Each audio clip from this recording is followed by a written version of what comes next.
네, 오늘 유아유치 수련회로 모이게 됐습니다.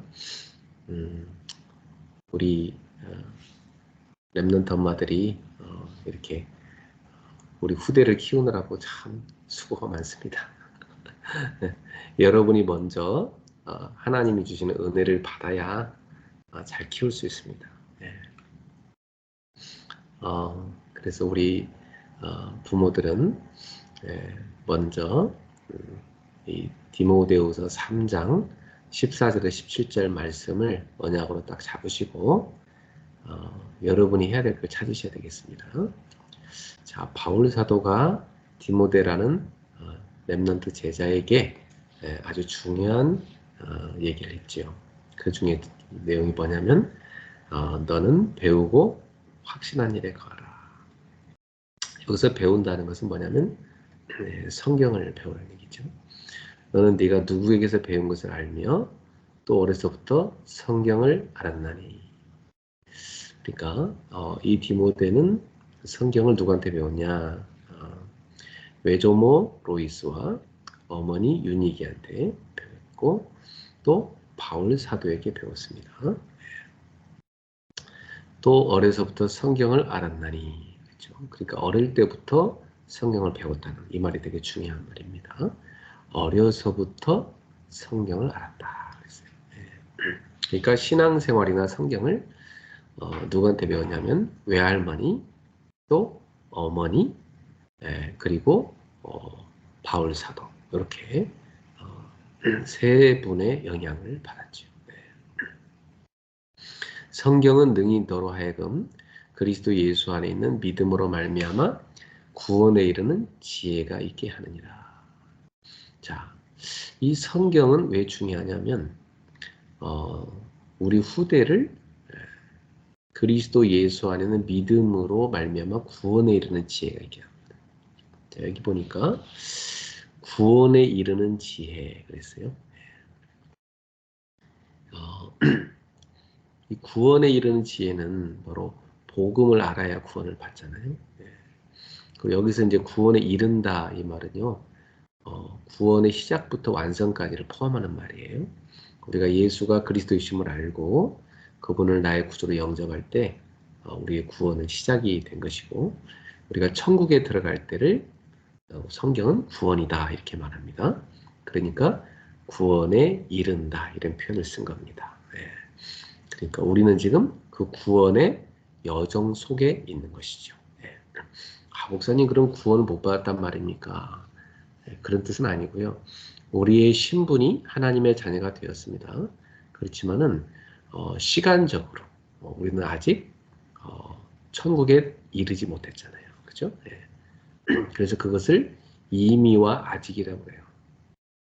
이미 신분은 바뀌었지만 시간적으로는 아직 하나님의 나라에 들어가지 못한 거죠. 그죠? 그래서 우리는 지금 그 하나님의 나라를 향하여 지금도 걸어가고 있는 순례자인 것이죠. 그래서 모든 그리스도인들은 예수를 믿고 하나님의 자녀로서 신분은 바뀌었으나 그 시간적으로 천국을 향하여서 걸어가고 있는 그 순례자의 여정 중에 있다. 그게 성경의 전체적인 내용의 의미예요. 그래서 우리가 그 구원에 이르도록, 그러니까 하나님의 나라에 들어가서 구원이 완성되기까지 우리에게 계속해서 지혜를 제공해주는 보고가 있는데 그게 뭐냐면 그 보물창고가 성경입니다. 성경. 근데 그 구원은 뭘로 받는다고 돼 있어요? 믿음으로. 그죠? 믿음으로 말미암아 구원에 이르는 지혜가 그랬잖아요. 그러니까 성경은 우리한테 끊임없이 예수 그리스도 안에 있는 믿음을 우리에게 자라게 해준다는 얘기예요. 그러니까 믿음이 처음에 마치 뭐가 똑같냐면 땅에 생명이 있는 씨앗을 딱 심으면 그 씨앗이 땅에서 싹이 나갖고 땅을 뚫고 이렇게 싹이 딱 트잖아요. 그래갖고 점점 자라가지고 나중에 이게 나무가 되고 점점 자라서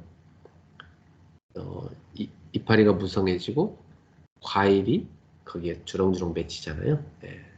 꽃을 피고 과일을 맺어요. 그죠? 예. 그렇게 해서 성장한 나무는 열매를 맺는 겁니다. 예. 그 성장까지를 완성이라고 해요.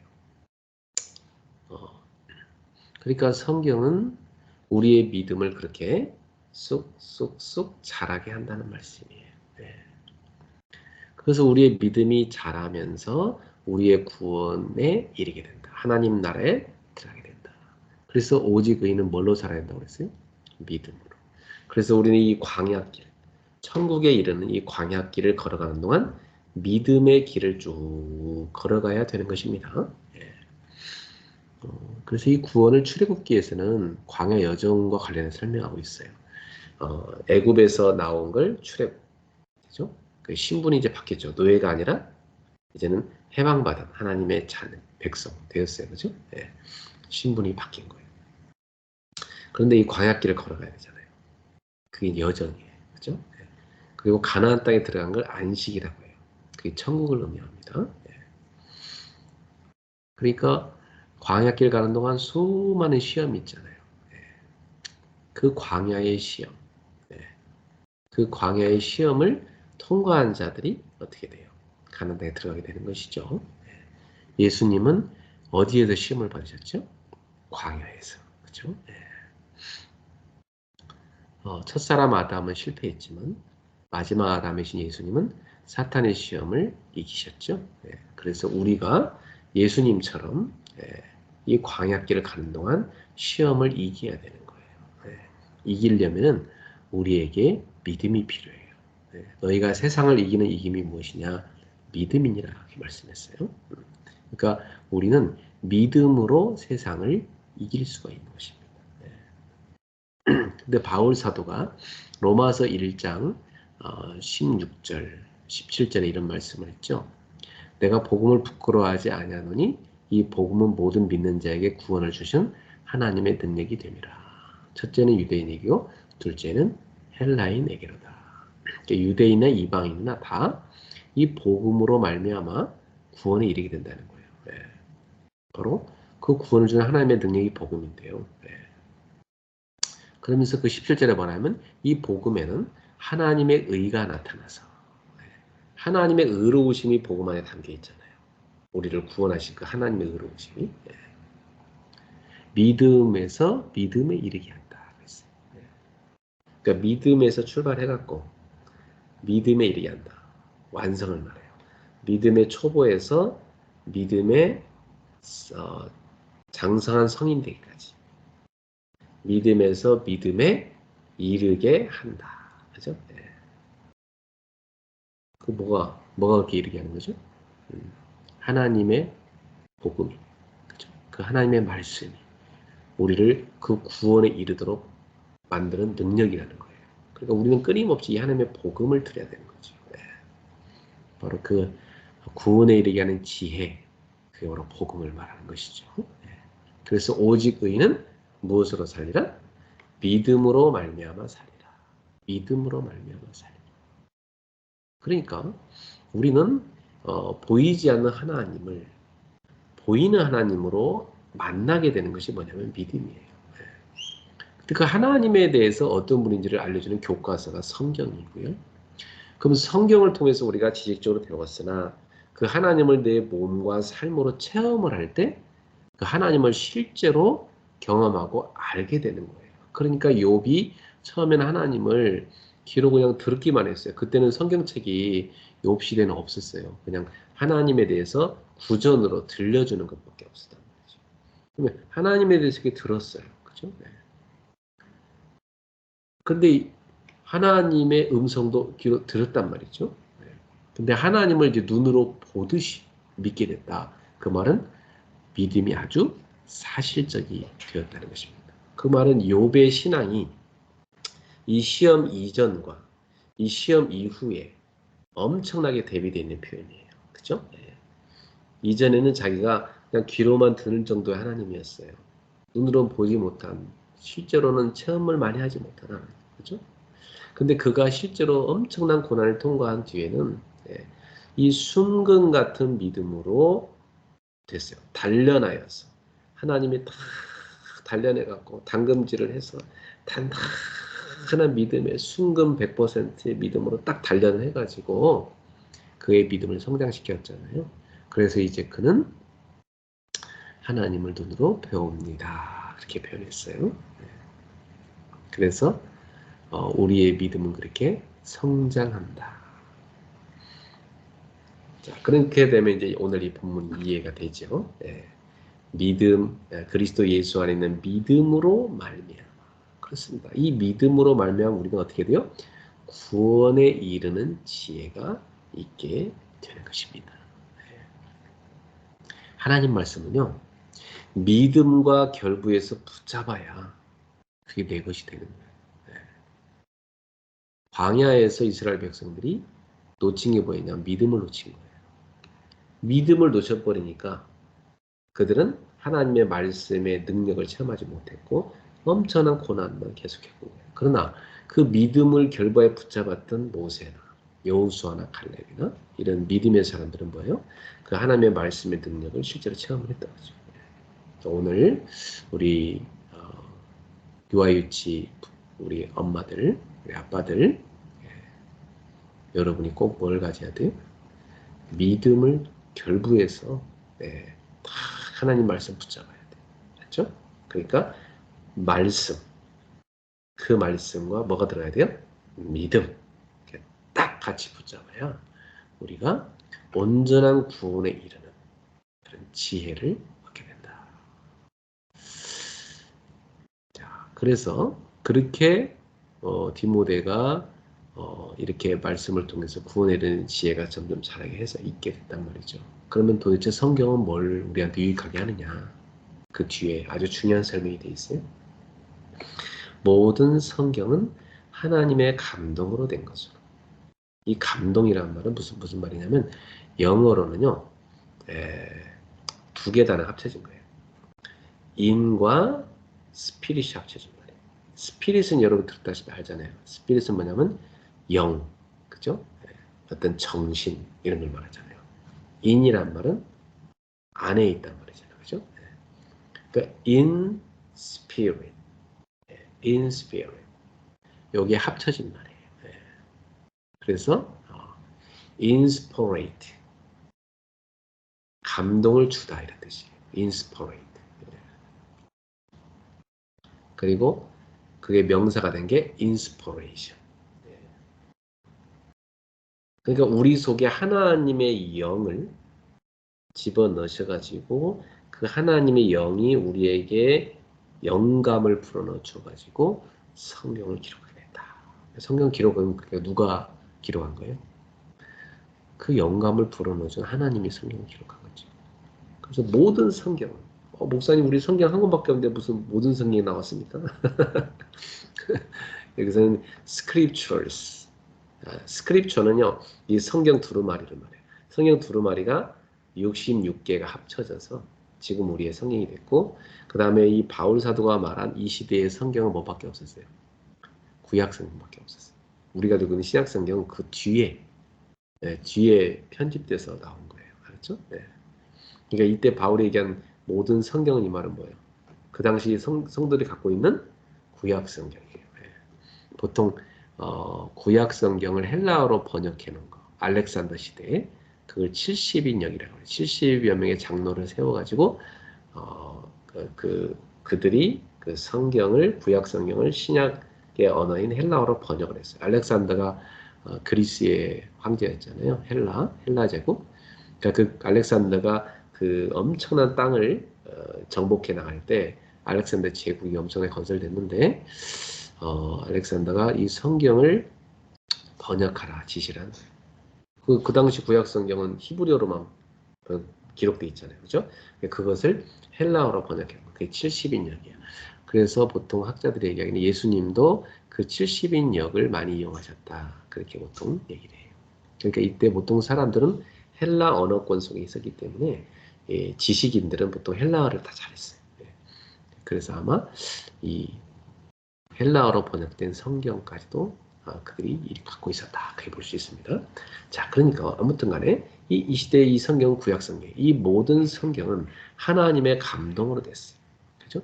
하나님이 감동을 불어넣어서, 다시 말하면 영감을 불어넣어서 이 성경이 된 것입니다. 이 성경은 우리를 교훈을 해줘요. 교훈이란 말은 가르침이에요. teaching. 우리를 가르쳐줘요. 하나하나 가르쳐줘요. 성경은 진짜 너무너무 세밀하게 모든 걸 가르쳐줘요. 그 다음에 책망. 책망은 왜 해요? 우리를 올바르게 세우려고 책망을 하잖아요. 그러니까 여러 가지 실수를 하지만 그 실수를 통해서 우리를 제대로 세우기 위해서 이 책망을 하는 것입니다. 세우는 걸 말해요. 네. 그리고 바르게 한다. 바르게 한다는 것은요, 교정이에요, 교정. 네.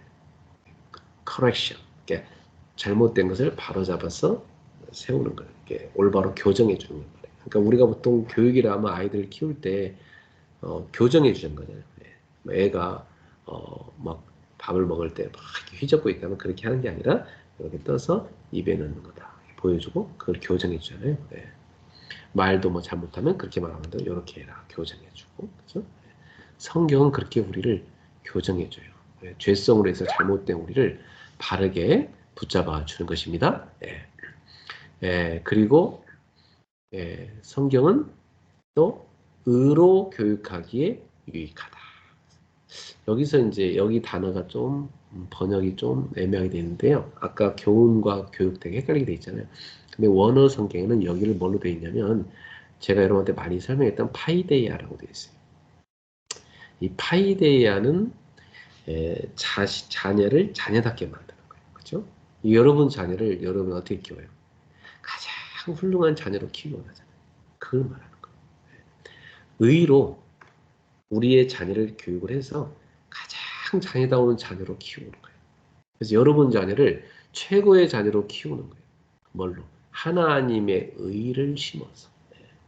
하나님의 그 의로우심을 심어서 그 아이가 정말 하나님의 사람이 되게 만드는 거죠. 그렇죠? 네.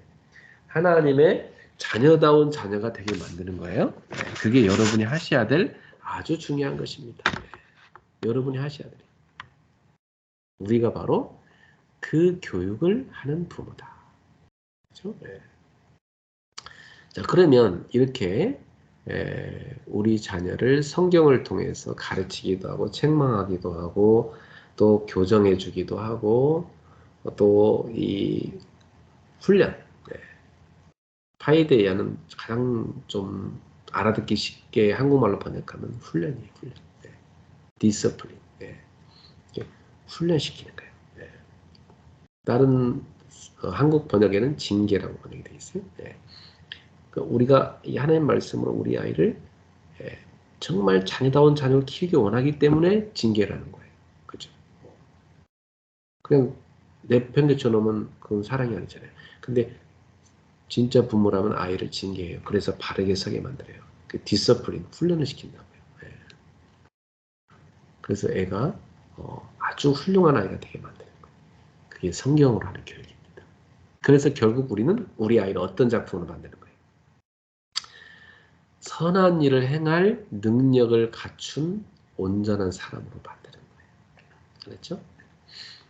그게 지난번에 말씀드린 하나님이 우리 하나님의 백성을 그리스도 안에서 새롭게 창조하신 목적이라고 그랬죠. 에베소서 2장 10절. 에베소 2장 10절에 보니까 하나님이 우리를 그리스도 안에서 새롭게 창조하신 이유가 뭐라고요? 하나님의 모든 선한 일을 할 수 있도록. 그죠? 하나님의 선한 일을 할 수 있는 사람으로 만들게 했습니다. 그 선한 일을 하려면 뭐가 필요해요? 선한 일을 행할 수 있는 능력이 필요하죠. 그죠? 그 선한 일을 행할 수 있는 능력을 공급하는 게 뭐냐면 성경인 겁니다. 여기서 능력이란 말은 다른 말은 실력이에요. 그죠? 하나님의 이 선한 일을 행할 수 있는 실력, 그 능력, 그 힘을 갖추게 하는 게 뭐냐? 성경이다. 그죠? 그러니까 우리는 성경을 바르게 가르쳐야 되는 것이죠. 그래서 우리 후대는 그리스도 안에서 새롭게 창조된 하나님의 작품, 포이에마, 그죠? 메스터피스, 워크샵,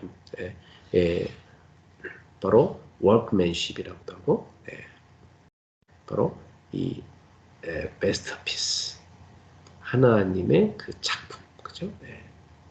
그러니까 최고의 걸작품을 말해요. 원래 처음 인간은 창조됐지만 죄로 말미암아 타락을 해서 우리 인간은 날 때부터 죄의 오염 가운데 태어나잖아요. 그래서 우리의 육신이 죄성을 가진 대로 태어납니다. 그래서 예수 그리스도를 만날 때 그 죄성을 이길 수 있는 능력을 갖추게 됩니다. 그게 바로 예수 그리스도께서 성령의 역사로 우리한테 공급하시는 영적 힘이거든요. 그래서 우리의 속사람이 성령의 사람이 될 때 생명을 얻어서 이제는 내 속사람이 강건해져. 그래서 이 겉사람이 육신은 어떻게 돼요? 하나님 앞에 복종하도록 만들어요. 그래서 여러분의 속사람이 성경을 통해서 하나님이 주시는 힘을 얻는 거예요. 사람은 육신의 떡만 먹고 사는 것이 아니라 하나님의 입에서 나오는 모든 말씀으로 살 것이며, 여러분의 영혼의 양식인 하나님 말씀을 먹을 때 여러분의 영혼이 살이 찌고 근육이 생기고 강건해져서 여러분의 이 육신, 죄에 오염된 육신을 끌고 갈 수가 있는 거예요. 그래서 여러분 자녀는 육신이 영을 끌고 가는 사람이 되면 안 돼요. 그건 육의 사람이죠. 여러분의 자녀의 영혼이 육을 끌고 갈 수 있게 만들어야 돼요. 영혼이 육을 지배할 수 있는 사람으로 만들어야 돼요. 속사람이 날마다 새로워지는 사람으로 만들어야 돼요. 속사람이 날마다 성장하는 사람으로 만들어야 돼요. 그죠? 그게 뭐냐? 하나님의 말씀이다. 그래서 하나님의 모든 선한 일을 행할 뭘 갖춰요? 능력을 갖추게 만들어요. 능력. 하나님이 주신 능력, 힘을 갖추게 만들어야 돼요. 자, 그게 바로 성경의 비밀입니다. 자, 우리가 이제 이 렘넌트 교육에서 서밋으로 가는 7가지 과정을 예전에 우리가 62가지 삶을 배울 때 들었잖아요. 오늘 그 7가지 우리 후대를 서밋으로 키우는 길에 대해서 설명을 하도록 하겠습니다. 유대인들이 보통 후대를 키울 때 7가지 단계를 거치는데요. 그걸 이제 좋은 거니까 우리가 좀 그런 부분은 벤치마킹할 필요가 있어요. 그런데 이제 그들은 복음을 모르잖아요. 그러니까 우리는 이제 복음을 가졌기 때문에 어떻게 그러면 그걸 우리가 벤치마킹해서 바르게 할 것인가 적용하겠습니다. 첫 번째, 유대인들은 보통 후대에게 독서를 시키거든요. 어릴 때부터. 여러분도 독서 많이 시키죠. 자, 근데 독서는 왜 하느냐면 지식을 갖기 위해서 하잖아요. 근데 세상의 이 독서는 영적인 지식은 없잖아요. 그렇죠? 그러니까 독서를 하긴 해야 되지만 독서를 통해서 어떤 결론을 이루어야 돼요?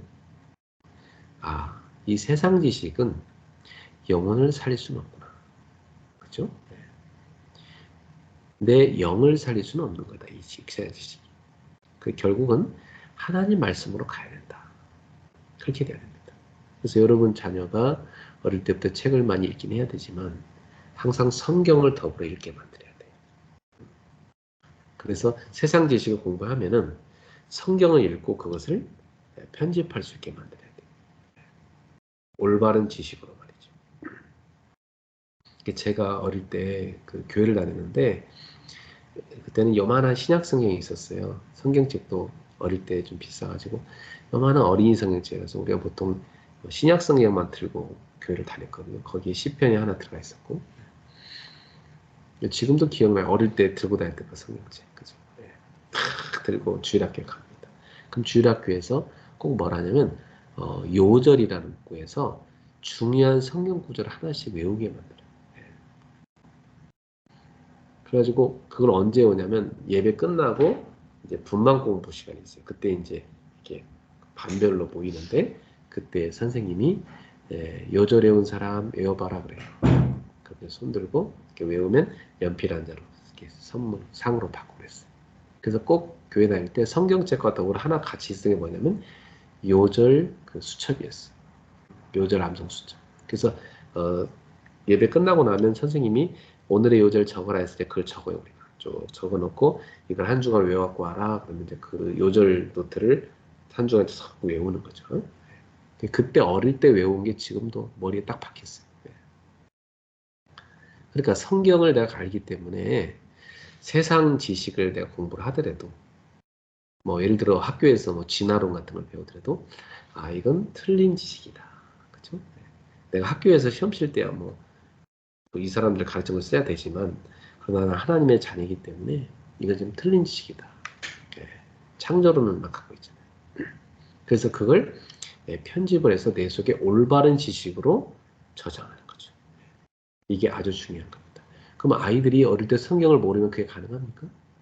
절대 불가능합니다. 그러나 여러분 어릴 때부터 성경을 애들 계속 가르치면 그게 애들 속에 딱 심겨지는 거예요. 어떤 분이 그 자기 엄마가 미국에 이민 갔을 때 자기를 공부 가르치는 방법을 얘기했어요. 그 아이는 그 의자에 앉아있지 못한대요. 좀 무식한 방법이면 그 엄마가 그 아이를 의자에 묶어놨대요. 묶어놔가지고 너 내가 풀어줄 동안 앉아있어야 했대요. 앉아있는 연습을 시켰다네. 그러면서 앉아서 뭐하냐? 성경을 써라 그랬대요. 그래서 성경책을 주면서 엄마가 옆에서 같이 썼대요. 넌 거기 앉아서 그거 쓰고 나도 쓰자. 그리고 성경 쓰기를 이렇게 했다는 거예요. 앉아가지고. 그리고 얘가 그걸 계속 처음에는 억지로 했죠. 근데 이제 계속 하다 보니까 뭐 엄마가 이제 하고 나면 잘했으니까 뭐 보상도 좋겠죠. 맛있는 것도 해주고 나중에는 이제 이걸 당연히 하는 걸로 알았겠죠. 그래서 그 의자에 앉아 있는 1시간 동안 성경을 늘 썼던 거예요. 근데 그것을 어, 나이 들어서도 하게 됐대요. 계속해서. 그 나중에 이제 크니까 타이핑을 하잖아요. 컴퓨터 앞에서 자기가 매일 성경 한 장씩을 타이핑을 했대. 어릴 때부터 했던 거니까 안 하면 좀 이상하대. 그걸 하고 잤다 그러더라고. 그리고 이제는 미국에 살았으니까 그 아이는 영어도 또 썼대. 영어로. 영어로도 또 이렇게 쭉 성경을 필사하기 시작했대요. 매일 한 장씩 필사한대요. 컴퓨터 자판에다 대고 성경 한 장씩을 매일 필사한다. 근데 그게 그 사람을 완전 위대한 신앙인으로 만든 거고, 그 다음에 그 공부하는데 어마어마한 지혜가 생겼다고 그래요. 공부도 너무 잘했대. 그렇습니다. 저도 뭐 저는 저희 부모님이 그렇게 가르치진 않았지만 저는 그래도 어릴 때 교회를 다녀서 어, 성경을 많이 읽은 편이에요. 그리고 예, 그 성경을 이제 또 우리 형님이 또 저한테 중학교 때 저한테 영어 성경을 사다 줬어요. 그 제가 어릴 때부터 한글 성경 옆에 영어 성경 같이 있는 걸 같이 보면서 이렇게 영어 공부를 좋아했었거든요. 지금도 저는 영어 공부를 하잖아요. 지금은 제가 여러 번역본들을 같이 보고 원어 성경까지 같이 보면서 성경을 저는 공부하거든요. 그러니까 성경의 그 의미가 아주 깊게 저한테 들어와요. 그래서 항상 제 책상에 성경책이 있었고 성경을 늘 봤던 기억이 납니다. 그러니까 어릴 적에 그 환경이 되게 중요해요. 어릴 적에 성경을 늘 공부를 하는 거. 그래서 제가 성경을 많이 읽었거든요. 그러니까 중학교 때 어떤 일이 있었냐면 내가 시골에서 공부하다 서울로 올라왔는데 국어 시험을 보면 너무 잘 보는 거예요. 그리고 어느 날 선생님이 나보러 국어 시험 채점은 얘가 매긴다고 하면서 저한테 나와서 네가 쓴 거 부르라고 그래요. 그럼 제가 쓴 거 부르면 그게 다 정답이었어요, 애들한테. 채점 매길 때 어, 김성수가 나와서 자기 뭐라고 썼는지 애들한테 불러주라고 그래요. 그때 여자 국어 선생님이 있는데 저를 많이 기억해서 제가 국어 시험을 잘 보니까 이 선생님이 저를 예뻐해주고 저한테 나와서 이렇게 부르라고. 그럼 제가 불러주면 선생님이 맞다 하시고 이제 그렇게 애들 다 채점을 했죠. 근데 그렇게 국어를 제가 잘할 수 있게 된 것은 성경 덕택이라고 나는 확신해요. 성경을 많이 읽으면 진짜 굉장한 이해력과 판단력과 어마어마한 그 논리력과 그 암기력도 성경 암송하니까 암기력도 생기고 굉장히 지혜로워집니다. 그래서 제가 기억하기로는 제가 그 중고등학교 때 그때 저는 10대잖아요.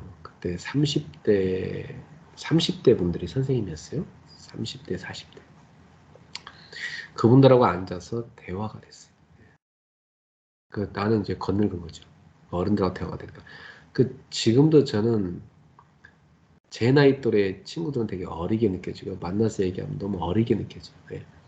근데 저랑 대화가 좀 잘 통하는 분들이 저보다 10살 아니면 15살. 많은 분들. 예. 그런 분들하고 저는 되게 편해요, 지금도. 대화 참 잘 돼요.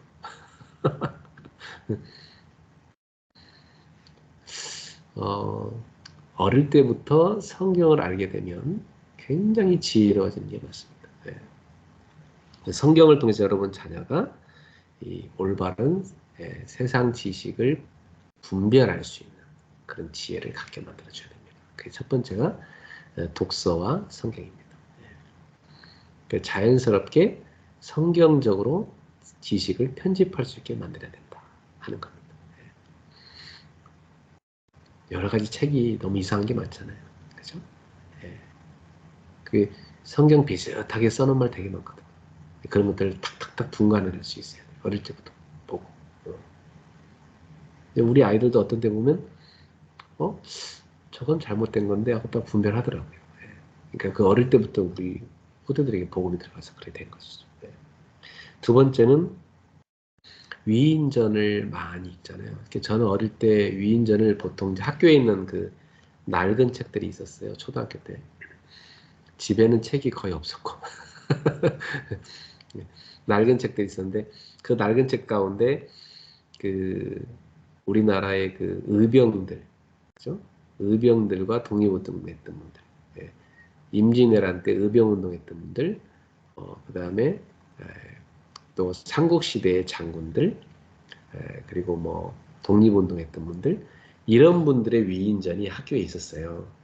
그게 책이 너덜너덜했어요. 다 떨어져갖고. 근데 그래도 그걸 쫙 보면서 내가 되게 감동받았던 기억나요. 야, 훌륭한 장군이구나. 야, 이분 참 훌륭한 장군이구나. 보통 저는 이제 그런 장군님들, 싸움 잘하는 장군님들의 얘기를 읽으면서, 야, 나도 이런 훌륭한 사람이 돼야지 이런 생각을 했던 게 기억이 나는데, 근데 우리는 이제 그런 위인전들을 아이들한테 어릴 때 잘 읽혀줘야 됩니다만은, 올바로, 그 위인전을 읽고 설계를 할 수 있게 만들어야 돼요. 예.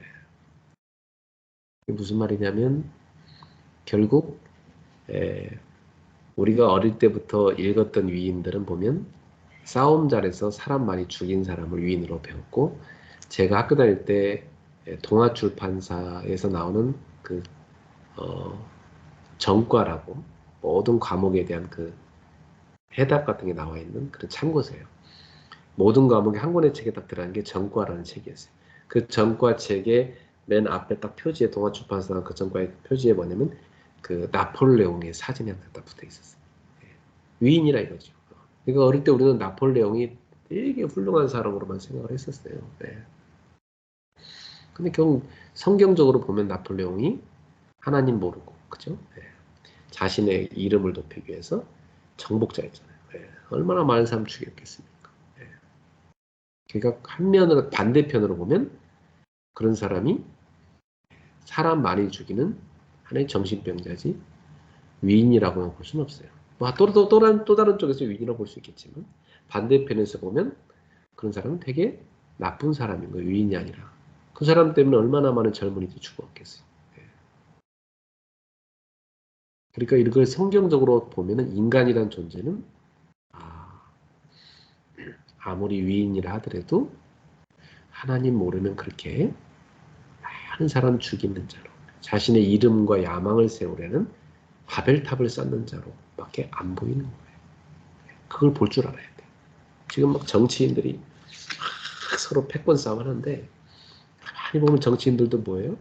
정말 나라를 위하는가 잘 봐야 돼요. 저 정치인이 정말 나라를 생각하는 것인가?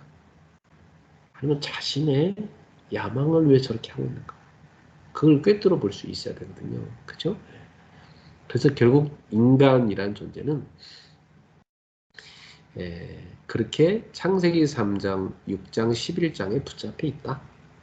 요걸 제대로 해석하면서 위인을 볼 수 있어야 되고 결국 이 위인들은 우리가 그리스도를 모르게 되면 그렇게 사람을 죽이는 자로 하나님 뜻에 반하는 자로 쓰일 수밖에 없다.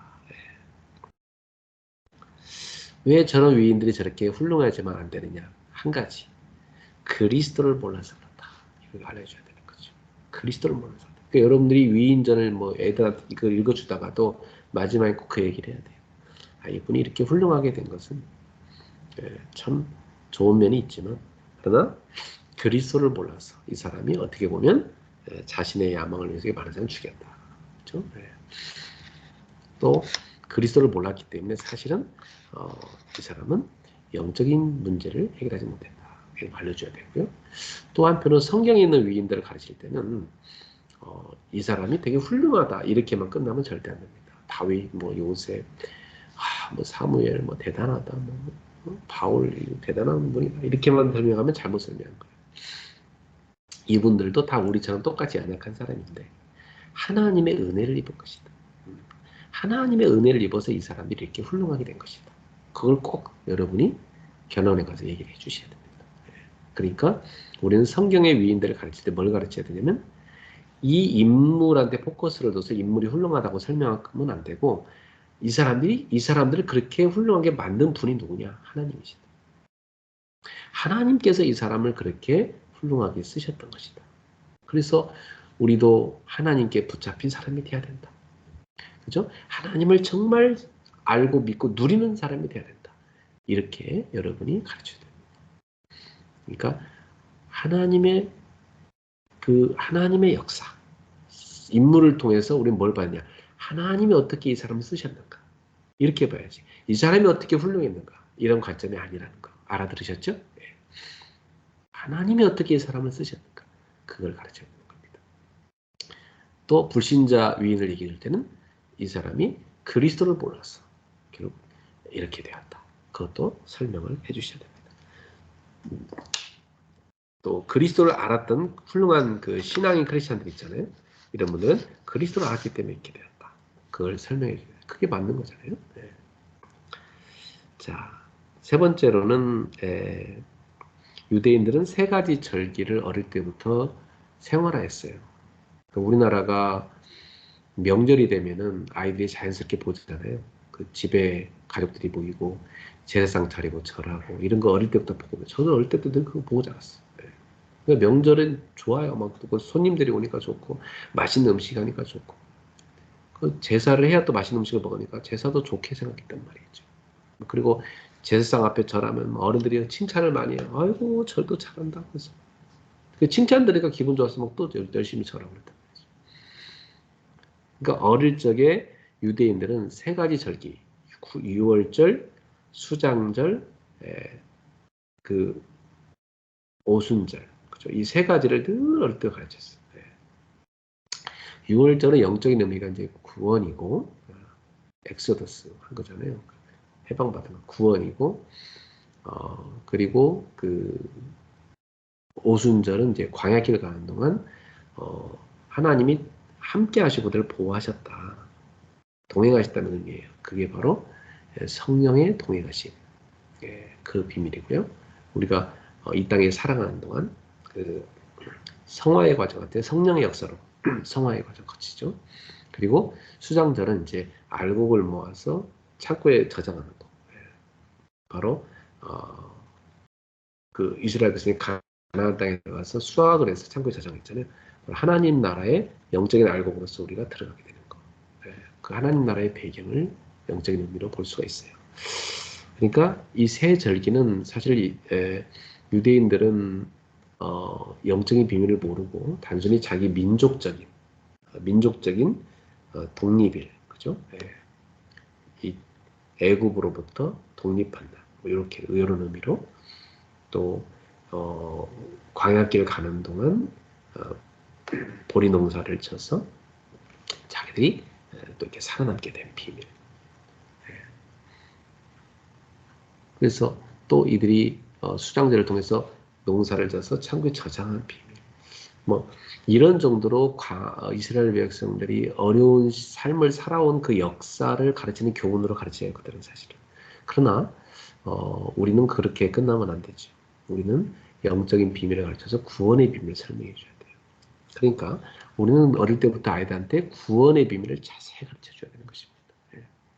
아까 제가 구원을 여러분한테 시간적으로 설명을 드렸잖아요. 구원은 두 가지로 이해를 해야 성경이 제대로 보입니다. 예. 성경은 구원을 두 가지로 설명해요. 신분적인 구원과 시간적인 구원이에요. 예수를 믿고 나면 우리가 신분적으로 바뀌어요. 예. 마귀 전이었던 우리가 하나님의 자녀로, 그죠? 죄의 종이었던 우리가 의의 종으로, 그죠? 예. 그래서 악인에서 의인으로 우리가 바뀌는 것입니다. 예. 사망에서 생명으로 옮김받은 것입니다. 지옥에서 천국으로 옮김받은 것이죠. 그게 신분적인 구원입니다. 그러나 우리는 바로 천국에 들어간 게 아니잖아요.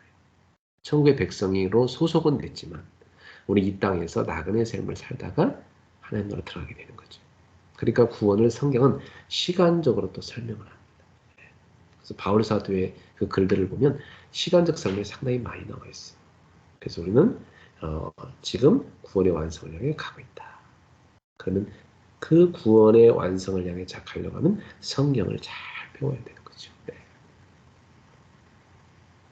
그래서 구원받은 자가 누리는 축복에 대해서 가르쳐줘야 돼요. 네. 여러분이 늘 들었다시피 성령의 내주인도 충만. 그죠? 네. 그리고 구원받은 자는 이 땅에서 하나님 나라 배경을 누리고 살고 예수 이름으로 흑암을 꺾을 수가 있고, 그죠? 네. 기도의 응답을 누리고 바로 세계복음화의 축복을 누리고 살게 되는 것이죠. 이런 굉장한 영적인 축복들, 구원받은 자가 이 땅에서 예배의 축복을 누리고 살아야 되는 것들, 그렇죠? 그리고 정말 구원받은 자가 기도의 비밀을 가지고 24시간 굉장한 그 은혜를 누리고 있다는 거, 이런 것들을 다 가르쳐 줘야 됩니다. 예. 구원의 비밀, 예. 그 복음을 통해서 구원의 비밀을 잘 가르쳐 줘야 됩니다. 우리 교회는 뭐 구원에 대해 강조를 많이 하고 있으니까 여러분 잘 알고 있으니까 설명할 수 있을 것 같고요. 네 번째로는 유대인들이 보통 이제 회당에 갑니다. 예. 어릴 때부터 이제 이 아이들이 회당에 가서 뭘 하냐면 두 가지를 해요. 예배를 드리고 그다음에 거기가 학교예요. 교육을 받거든요. 예. 그래서 이 유대인들이 어릴 때부터 꼭 예배를 하는 걸 배웁니다. 예배. 예. 그리고 기도 생활을 배우거든요. 여러분이 후대한테 예배와 기도 이걸 아주 철저히 가르쳐야 됩니다. 근데 이것은 단순히 말로만 힘들어요. 부모를 보고 배워요. 그 애들이요, 이렇게 성장을 해가지고 신앙생활 잘 안 하는 그런 애들이 있어요. 어릴 때는 이제 하다가 그런 애들은 어떤 애들이냐면 보통 부모가 이게 막 억지로 교회를 데리고 가거나, 그죠? 예, 또 말로만 뭐 이렇게 가르치거나 이런 경우에요. 그때 부모가 집에서 그 강제로 안 하고 아이와 대화하면서 포럼하는 사람, 그리고 같이 가정 예배 드리는 사람, 그리고 데리고 교회를 꼭 다니는 사람. 이 사람들은 이제 평생 교회 생활을 하는 줄 알고 그렇게 합니다. 그러니까 어릴 적 들어간 게 답니다. 근데 만약에 부모가 예배를 듬성듬성 드리는 사람이 있어요. 그러면 애도 똑같이 들어갑니다. 예, 똑같합니다. 그냥 그렇게 해도 된다고 배우거든요. 근데 부모가 나 예배 안 드리면 큰일 나. 뭐 예배를 막 빼먹으면 무슨 하늘이 무너지는 줄 알아. 이런 부모한테 자란 애들은요, 철저합니다. 예, 저도 어릴 때부터 교회를 안 빠지고 매일 다녔잖아요. 지금까지 생각해보면 매주 어떻게 교회를 갔을까, 지금까지. 지금 살아온 50평생. 그 하나님 은혜인 거지, 그죠? 예. 평생 교회를 떠나본 적이 없어요. 늘 교회 속에 있는. 그게 참 축복이죠. 성막 중심으로 사는 삶. 그래서 이것은 부모를 보고 배운다. 그러니까 여러분들의 예배 습관, 기도 습관을 보고 따라한다. 그렇게 볼 수 있습니다. 그러면 여러분이 어떻게 하는지 아시겠죠? 가정 예배 아주 철저하셔야 되고요. 여러분의 기도 생활 철저하셔야 됩니다. 그리고 여러분이 교회 예배 오는 거 아주 중요하게 생각하셔야 됩니다. 그리고 보통 주일 예배만 생각하는데 그렇지 않아요. 주중 예배도 소중하게 생각을 하셔야 돼요. 저는 어릴 때부터 구역 예배, 뭐 수요 예배, 금요 예배 이런 거 다 보고 자랐어요. 그래갖고 나는 중학교 때 서울로 이렇게 전학 왔을 때 이제 우리 그 형님 집에서 살았는데 형님이 이제 목회자니까 매일 교회 가잖아요. 예. 그러니까 저는 그냥 자연스럽게 매일 교회 가는 줄 알았어요. 그러니까 매일 교회를 갔어요. 예. 매일 교회에서 수요 예배 늘 예배 드리는 중학생이었어요. 예. 금요 예배, 금요 철학까지 하는 중학생이었어요. 예. 늘 보고 자란 게 그거니까. 그러니까 참 그게 중요한, 내 인생에는 내가, 목회자인 형님 집에 잠깐 살게 된 것이 한 1년 반 정도 살았는데, 그게 내 인생은 아주 소중한 시간이었다. 저는 지금 생각해봐도 너무 감사하게 생각하고 있어요. 자, 그 다음에, 5번째는 이제 이 회당에서 교육을 배운다 했잖아요. 거기서 뭘 찾냐면 이 랍비들이 이 아이를 교육시키면서 이 아이의 달란트가 뭐냐 이걸 찾아줍니다. 달란트. 그 달란트를 이렇게 쭉 발견하도록 도와줘요. 그래갖고 그 13세가 되면 성인식을 합니다. 그 성인식을 할 때 되면 자기 달란트가 뭔가를 발표할 줄 아는 나이가 되는 거예요. 내 달란트가 뭔데 이게.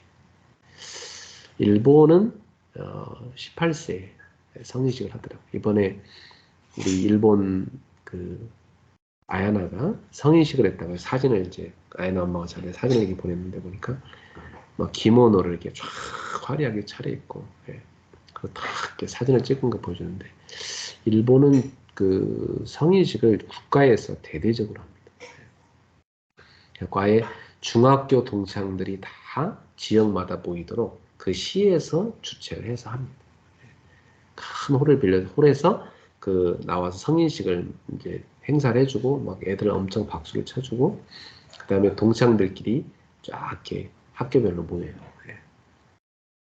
그게 일본의 문화더라고요. 그러니까 이게 이제 해외에서 들어온 거예요. 기독교인들이 그 일본의 초기에 지도자들이었기 때문에 그 기독교인들이 일본의 그 좋은 문화를 받아들여서 그게 정착시킨 거예요. 그래서 저는 이제 우리 교회에 성인식을 어떻게 할 것인가 이걸 놓고 기도를 많이 하고 있어요. 그래서 우리 교회에서 꼭 성인식을 했으면 좋겠어요. 유대인들은 성인식이 되면 어떻게 하냐면 자기의 그 신앙의 성장한 것을 발표를 합니다. 뭘 외워서 발표하기도 하고, 그 다음에 자기의 신앙 고백도 하고, 그리고 그 자기가 가진 그 꿈이 뭔지 얘기를 합니다. 그 아이의 달란트를 뭔가를 또 얘기를 해줘요. 그러면 이제 그 일가 친지 부모 다 모입니다. 그리고 그 아이에게 영향 준 그런 중요한 분들이 다 와 있어 같이 참여해서 그 성식을 축하를 해줘요. 그럼 이제 집안에 훌륭한 분들이 많이 있잖아요. 그런 분들이 그 아이의 그 미래를 두고 도와줍니다. 그래서 일단 성인식 당일날 다들 이제 우리가 왜 돌잔치 같은 데 가면 이렇게 뭐 조금씩 돈 주고 오듯이 이 나라는 어떻게 하냐면 그때 줘요. 성인식 때 어른들이 막 꽤 큰 돈을 줘요. 어떤 사람은 100만 원, 어떤 사람은 막 1000만 원 이렇게 아이한테 줍니다. 그럼 그게 이제 아이 통장에 처음으로 탁 모여 쌓여서 얘 생애에 자기가 이제 움직일 수 있는 통장에 돈이 생기는 거예요. 그걸 갖고 이 아이는 그때부터 13세 때부터 난 앞으로 이 돈을 갖고 뭘 하면 좋을까? 어떻게 이 돈을 이렇게 굴려서 크게 할 수 있을까? 이걸 갖고 내가 뭘 하면 좋지? 사업을 하면 좋을까? 그걸 구상을 하게 만듭니다. 그리고 그 아이의 달란트가 발표됐기 때문에 그 분야의 인턴십을 할 수 있는 그 인생 선배들이 연결이 되었죠.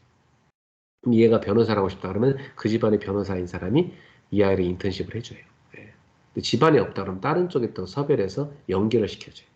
그러면 이 아이에게 인턴십이 다 붙는 거예요. 천주교에 보면 대부가 붙잖아요. 대부는 뭐냐면 이제 이 아이의 신앙을 책임져주는 후견인이잖아요. 그런 건 참 천주교가 잘하는 것 같아요. 대부를 딱 붙여줍니다. 신앙과 삶을 일일이 이렇게 연결해 도와줄 수 있는 사람이죠. 그렇죠. 우리 교회도 그렇게 후대들에게 영적인 후견인을 붙여줘서 이 아이의 여러 가지를 도와줄 수 있는 인생 고민도 들어주고 뒤에서 배경이 돼서 공부도 시켜줄 수도 있고 그죠? 예. 그렇게 할 수 있고 여러분들이 여러분 자녀 당연히 잘 키워야 되지만 여러분들이 응답을 많이 받아서 교회 안에 그죠? 예, 어려운 아이들을 뒤에서 여러분이 밀어줄 수도 있어야 됩니다. 사실 후견인들을 만나는 거. 저도 저희 아이들의 후견인들을 어떤 사람을 만나게 해주면 좋을까 이런 기도를 참 예전부터 많이 했어요. 예. 그러니까 그 좋은 인생의 멘토를 만난다는 건 정말 큰 거거든요. 많은 영향을 줍니다. 예. 저는 제가 청소년 때 우리 큰형님이 목사님인데 제 고민에 대해서 많이 상담을 잘 해주셨단 말이죠. 저한테는 좀 훌륭한 멘토가 되셨어요. 예. 여러분 자녀에게도 그렇게 좋은 멘토가 붙어서 이 아이의 영적인 신앙의 부분, 삶의 부분, 어떤 달란트의 부분 잘 도와줄 수 있어야 됩니다. 예. 자, 그 다음에 그 이제 달란트가 뭐 우리가 쓰는 말로는 오직이라고 시작. 나의 오직을 찾는 거죠. 네. 두 번째는 이제 그 오직을 찾은 사람에게 뭘 응답받냐면 유일성의 응답을 받는 거예요. 네. 그러면 이제 이 달란트를 찾은 사람들이 유일성의 응답을 받는 시간표가 와요. 그게 뭐냐면 이제 전문성이. 그럼 달란트를 찾았으니까 개발시켜 줘야 되잖아요. 계속 개발. 그래서 어떤 아빠는 보니까 이 아이가 요리사가 되고 싶어 하니까 어릴 때부터 프랑스 프로를 보여준 거예요. 불어로 요리하는 프로를 계속 보여준 거예요. 그 요리가 발달한 나라가 그 이탈리아하고 프랑스잖아요. 네. 그걸 프랑스어로 계속 보여주니까 얘가 불어를 줄줄줄 하게 됩니다. 불어로 늘 요리를 배우게 되니까 어릴 때부터 보고 불어 잘하지 요리 공부 다 됐지. 그죠? 굉장히 준비된 거예요.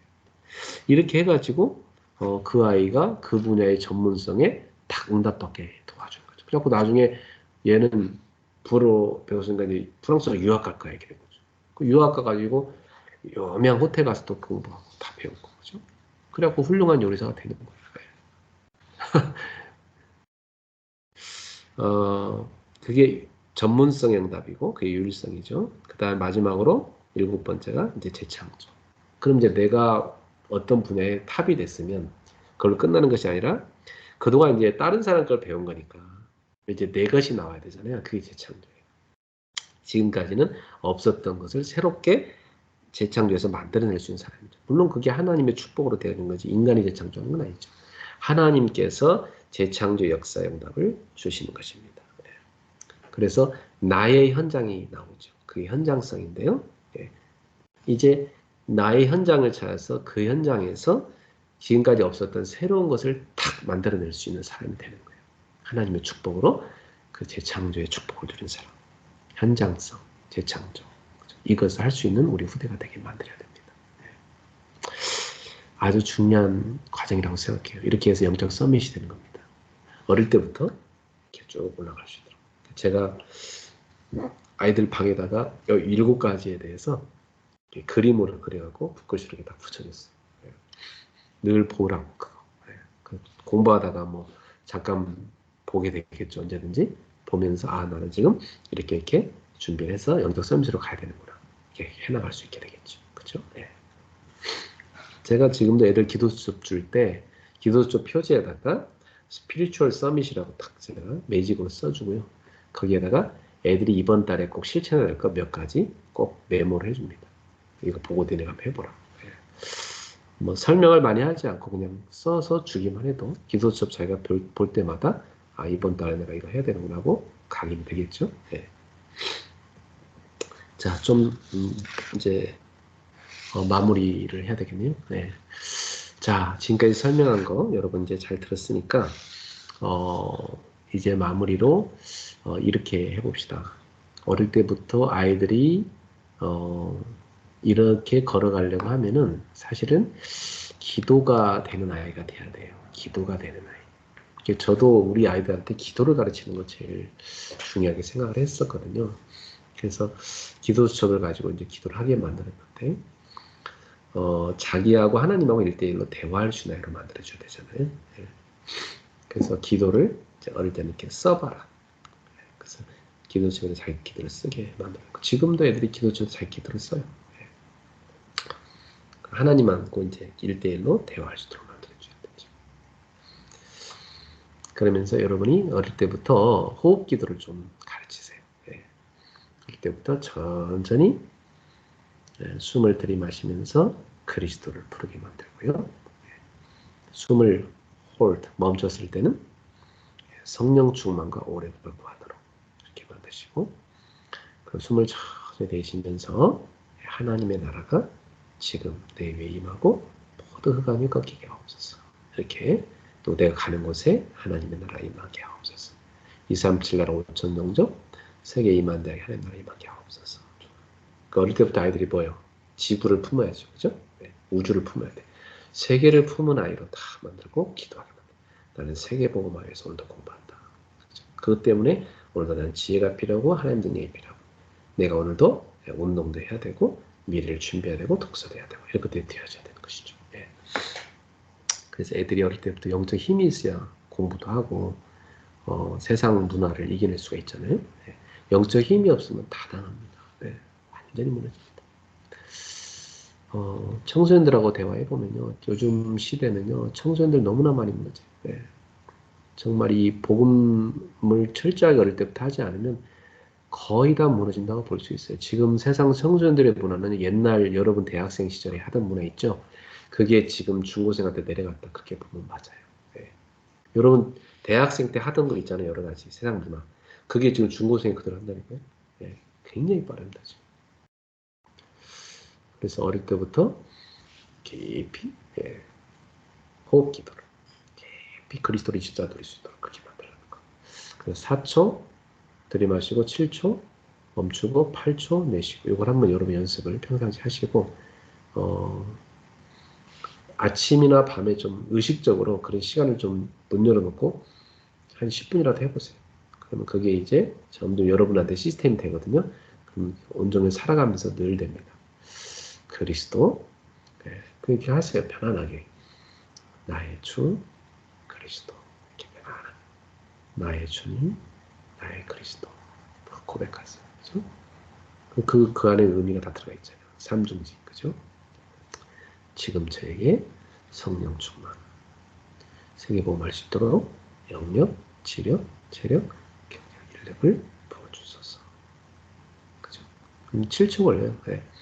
그럼 내쉬면서 주 예수 이름으로 지금 제 속에 하나님의 나라의 모든 흑암이 꺾이게 하옵소서. 그죠? 제가 가는 곳에 하나님 나라 임하게 하옵소서.